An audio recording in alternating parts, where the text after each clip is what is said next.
Nah, Yong pun berakhir di penjara akibat si Cholyong, rekan bisnisnya itu kabur, di mana Esun marah-marah. Bukannya dari dulu ia sudah mengingatkan kalau Cholyong gak dapat dipercaya. Waktu kecil aja si Cholyong suka nilep barang-barang di rumah. Dan sekarang Cholyong membawa guci senilai 70 juta won yang digadaikan pelanggan. Begitupun Guangsik menyalahkan Yong yang selalu pengen dapat duit dengan cara cepat. Namun 솔직히 엄마 아버지 나한테 우리 아들 최고다 해준 적 있어? 누나한테 맨날 하는 소리 너는 다 잘해.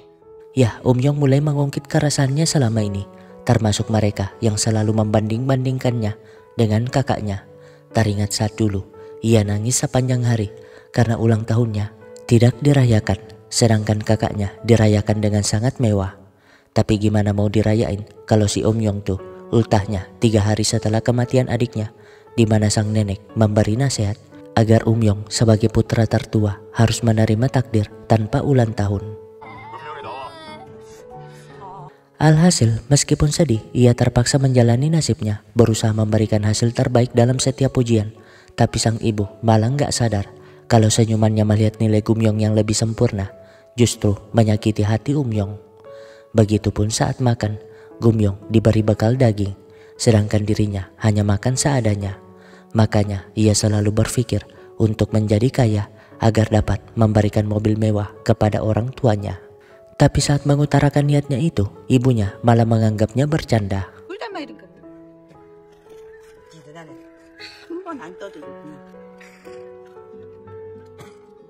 Ya, karena semua kepedihan itulah, Yong lebih memilih untuk tidak dicintai sama sekali daripada mendapatkan cinta yang pilih kasih.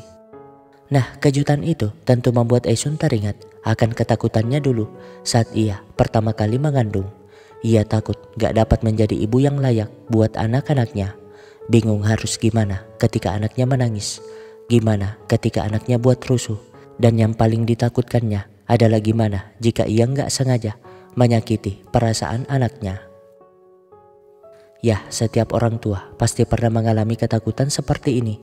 Apalagi sekarang Yong menjelaskan alasan anaknya ia beri nama Cheil, yang berarti nomor 1, karena dirinya gak pernah menjadi nomor 1 bagi orang tuanya. Melihat Esun nangis, Guangsik tentu membela. Tapi semuanya sudah terlambat. Yong meminta agar ortunya gak membayar 70 juta won itu demi kebebasannya, biar dirinya melunasinya dengan dipenjara. Di saat yang sama, Hyunsuk nangis minta bantuan ayahnya. Tapi seperti biasa, si kambing ini gak mau ngeluarin duit. Toh sejak awal ia gak setuju dengan pernikahan itu. Dan yang terpenting, harusnya mereka mencari pelaku sebenarnya, bukan dengan membayar kerugian itu. Membuat Hyunsuk benar-benar kecewa, menganggap ayahnya gak pernah memperlakukannya sebagai anak, berbeda dengan mertuanya yang selalu memperlakukan Gumyong layaknya putri di istana. Markona sendiri hanya bisa mengucapkan sumpah serapah kalau semua kekayaan si kambing gak ada apa-apanya dibanding kebahagiaan anak-anaknya, membuat si kambing hanya terdiam. Nah, emak-emak penyelam pun menemani Esun buat melabrak ibu si penipu itu yang justru merasa gak bersalah, ngaku gak tahu menahu keberadaan putranya. Padahal mah terlihat jelas kalau dia punya cincin dan TV baru. Dan karena dia meledek, untuk pertama kalinya Aisun sebagai seorang ibu berubah jadi monster ganas. Kan mereka jadi nyadar kalau Aisun tuh benar-benar putrinya Guangrie. Dengan begitu, TV dan cincin ibu penipu itu pun disitanya. Sementara Guangsik dengan terpaksa menjual kapalnya sebagai bentuk pembuktian kalau ia tuh gak pernah membeda-bedakan anaknya. Meskipun sedih melihat catatan kapal yang selama ini menemani kesehariannya. Ya, ini sama saja dengan menjual hidupnya selama puluhan tahun, di mana di lembaran terakhir catatannya terdapat puisi indah yang Esun buat untuknya. Yang intinya Esun selalu menganggapnya bagi musim semi yang selalu menghiasi hari-hari indahnya. Tapi sekarang musim semi itu rasa-rasanya sudah berakhir dan berubah menjadi musim dingin. Menjual kapal penuh kenangan kepada pasangan muda yang baru memulai petualangan hidupnya. Alhasil, Yong pun dapat dibebaskan, tapi tahu kalau uang itu dari hasil jual kapal. Yong seketika nangis dengan rasa bersalahnya. 아빠 고개 안 잡으면 엄마는 못 바라볼 건데. 너 나 잘 살아. Singkatnya, meskipun jatuh bangun, kedua manusia berhati baja ini gak pernah nyerah. Di mana Esun kerja sebagai tukang potong cumi, gak peduli kalau diledek oleh Misuk, selingkuhan si kambing dulu. Utamanya saat berebut pelanggan. Yang pasti, Esun selalu cerita tentang kesuksesan Gumyong kepada para pelanggannya. Karena hanya itulah satu-satunya cara Esun melindungi hatinya yang kian terpuruk. Begitupun dengan Guangsik yang terpaksa jadi tukang antar es kristal. Dan walaupun jalannya sudah pincang, Guangsik gak berhenti memperhatikan biniknya. Hanya saja ia selalu sedih karena dari sekian banyak permintaan Esun dulu, gak ada satupun yang ia tepati. Mulai dari Esun yang ingin kuliah dan jadi penyair sampai pengen hidup di Seoul, membuatnya merasa bersalah. Harusnya tuh Esun menikah saja dengan orang kaya. Namun Esun memastikan akan tetap memilih Guangsik meskipun itu di kehidupan selanjutnya. Nah, di rumah Yonsuk nampak murung sehingga Guangsik pun mengajaknya minum. Ya, entah apa yang dilakukan si Umyong kali ini, tapi Guangsik meminta Yonsuk untuk bersabar. Di mana suatu hari ia mempertemukan cucunya kepada si Sanggil yang nampak mulai bertobat. Lihat aja tampaknya yang mulai ramah kepada Guangsik. Bahkan tahu kalau Guangsik tuh butuh bantuannya.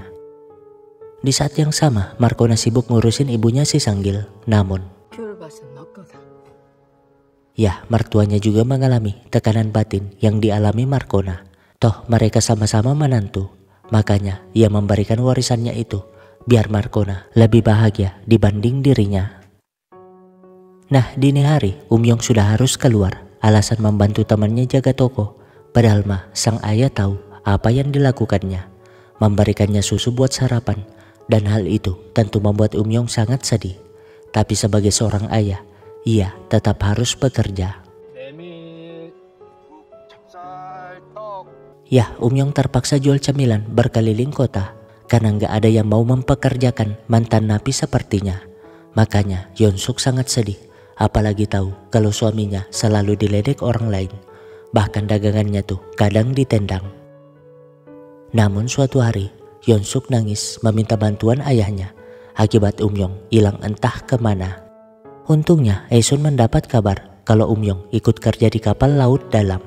Membuat mereka panik segera ke sana. Lagi-lagi mengingatkan Esun atas kenangan pahitnya saat kehilangan Domyong. Ya, kerja di kapal laut dalam saat itu sangat membahayakan nyawa. Tapi kali ini Guangsik gak akan membiarkan Esun mengalami kepedihan seperti dulu lagi. Berlari sekuat tenaga meskipun pincang hanya untuk menyuruh kapal itu kembali ke daratan. Beruntung si Sanggil yang punya pengaruh kuat datang tepat waktu. Gak peduli berapapun bayarannya, pokoknya kapal itu harus kembali. Alhasil kapten kapal dengan kesalnya menurunkan si Umyong yang pastinya Guangsik langsung menasihatinya. Ngerti kalau Umyong tuh merasa bersalah karena kapalnya terjual. Jadi ia pengen Umyong tahu bahwa nyawa Umyong jauh lebih berharga dari ratusan kapal yang dimilikinya itu. Tapi